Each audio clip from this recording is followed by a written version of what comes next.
E aí, bora mergulhar de cabeça numa história incrível. Olha, quando você fala em gregos contra persas, a primeira imagem que vem na cabeça é essa aqui, né? Aquele confronto épico gigantesco dos quadrinhos Os 300 de Esparta.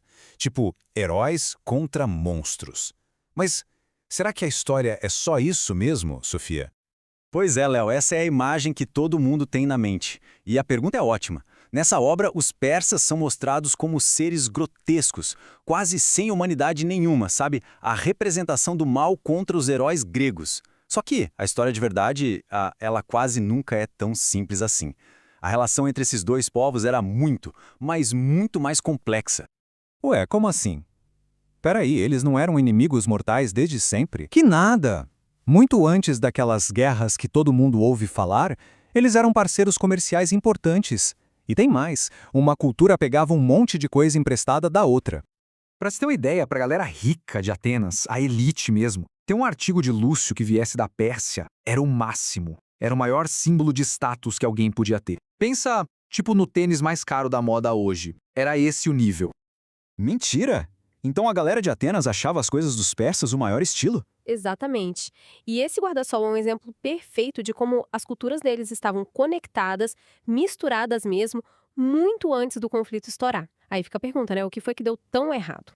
Bom, o problema todo começou com a expansão. O Império Persa, com reis como Ciro Grande, foi crescendo, crescendo, até virar uma potência gigantesca, uma das maiores que o mundo antigo já viu. E aí, quando a Pérsia dominou as cidades gregas que ficavam na região da Jônia, eles colocaram seus próprios governantes lá. Isso não desceu bem para os gregos, porque eles valorizavam demais a autonomia da sua polis, a sua cidade-estado. Cada polis era um mundo, com leis e governo próprios. A ideia de um rei estrangeiro mandando em tudo era simplesmente inaceitável.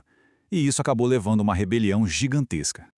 Ah, então foi aí que o caldo entornou de vez? Foi a desculpa perfeita que o rei Dario I estava esperando. Como Atenas apoiou essa revolta na Jônia, o incêndio de Sardes foi visto como uma ofensa pessoal por ele. Dario usou isso como um grande motivo para lançar uma invasão militar para, segundo ele, punir Atenas. Mas, na verdade, ele queria mesmo era expandir seu império. Foi aí que as guerras greco-persas começaram para valer. Certo! Então agora sim, chegamos na parte das batalhas épicas. Maratona, Termópilas, manda ver! O primeiro grande embate foi na Batalha de Maratona. E olha, o resultado dessa luta foi basicamente decidido pela enorme diferença no jeito de lutar de cada exército.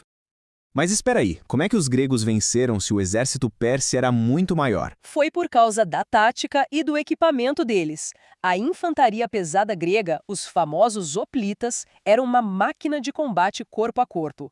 Com aqueles escudos de bronze gigantes, os hoplons e as lanças longas, eles formavam uma parede de escudos e lanças quase impenetrável. As flechas persas simplesmente não eram páreo para eles no campo de batalha. Ahá! E é aqui que a história dos 300 espartanos entra, não é? Exatamente. Os persas não engoliram a derrota. 10 anos depois, voltaram com um exército que dizem era colossal, gigantesco. E os gregos, para tentar parar essa invasão, escolheram um ponto estratégico, um desfiladeiro super estreito chamado Termópilas. A gente conhece a lenda, né? Mas é super importante separar o que é mito do que é fato aqui. Não eram só 300 espartanos, eles eram a elite, com certeza, liderados pelo próprio rei Leônidas. Mas eles lutaram ao lado de mais ou menos 1000 outros soldados de várias cidades gregas. Por 3 dias eles foram heróis, segurando um exército imenso. A derrota veio no fim por causa de uma traição de um morador local que mostrou um atalho para os persas. Aí não teve jeito.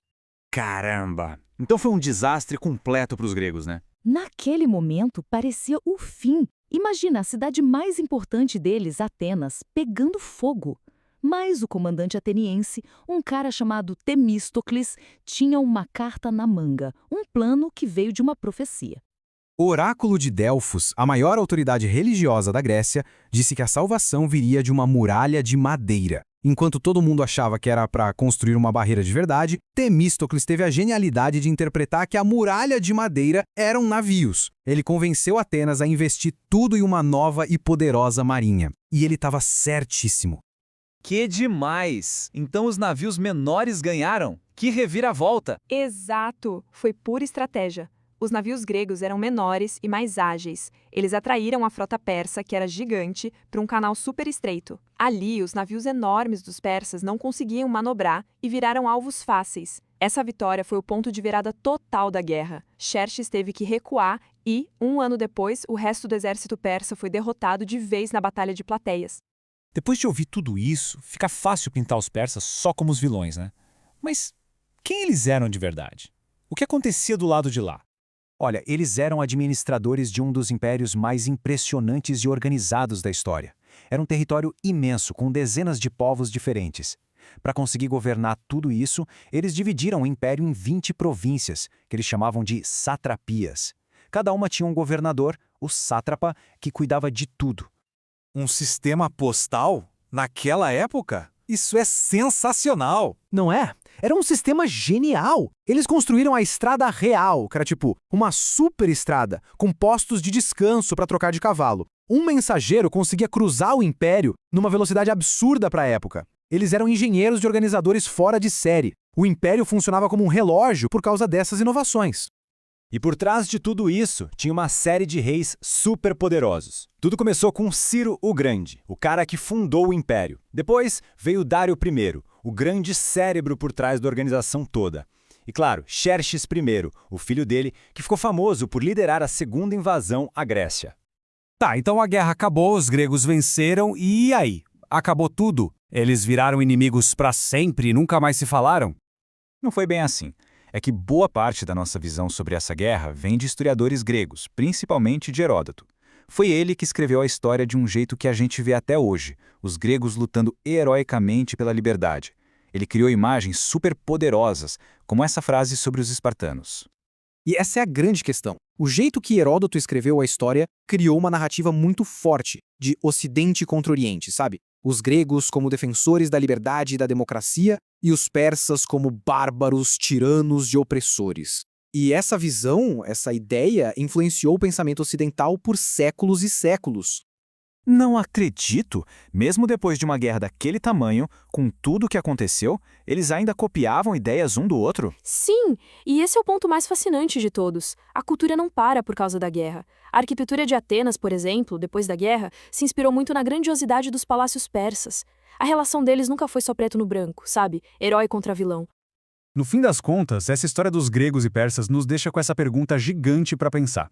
Se a gente sabe que a história é quase sempre contada por quem vence, como é que a gente deve olhar para o passado? Totalmente. Faz a gente questionar quem a gente chama de herói ou de vilão em qualquer história. É muito mais complicado e, para ser sincero, muito mais interessante do que eu imaginava.